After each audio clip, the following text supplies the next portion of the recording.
रात की अंधेरी चादर ने गांव को अपने आगोश में ले लिया था।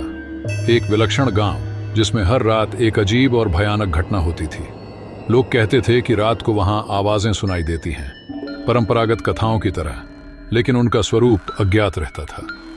एक रात एक युवक नामक लड़का गांव में गया। उसने गांव के लोगों से ये अजीब रहस्य सुना था और उसे समझने का उत्साह था।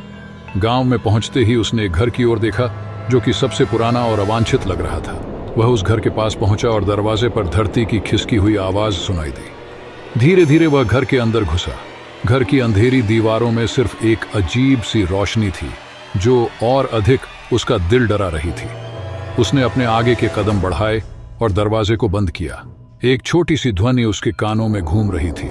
कौन है? वह ध्यान से सुना। सुस्त ध्वनि के साथ वह घर के अंदर आगे बढ़ता गया। उसने आवाज के स्रोत की ओर बढ़ते हुए एक कमरे का दरवाजा खोला। उसके सामने एक पुरानी कुर्सी थी जिस पर किसी अनजाने व्यक्ति की छाया पड़ी थी। वह कुर्सी पर नजर डालता ही उसने वहां किसी की आवाज सुनी। मदद, मदद की जरूरत है। वह आवाज थी, परंतु कुछ भी दिखाई नहीं दे रहा था। युवक के हृदय में भय का वातावरण बढ़ रहा था। वह कुर्सी के पास जाकर आवाज के स्रोत को खोजने लगा। तभी उसने ध्वनि की स्रोत को खोज लिया। वह एक झूला देखा जिस पर एक छोटा सा बच्चा बैठा था। युवक का हृदय धड़कने लगा। वह झूले के पास गया और बच्चे को ध्यान से देखने लगा, परंतु वहां कुछ भी नहीं था, केवल एक खाली झूला जो हल्की से हिल रहा था। उसके आगे के पल में वह झूले के पास एक पुरानी और खतरनाक तस्वीर देखता है। तस्वीर में एक व्यक्ति के चेहरे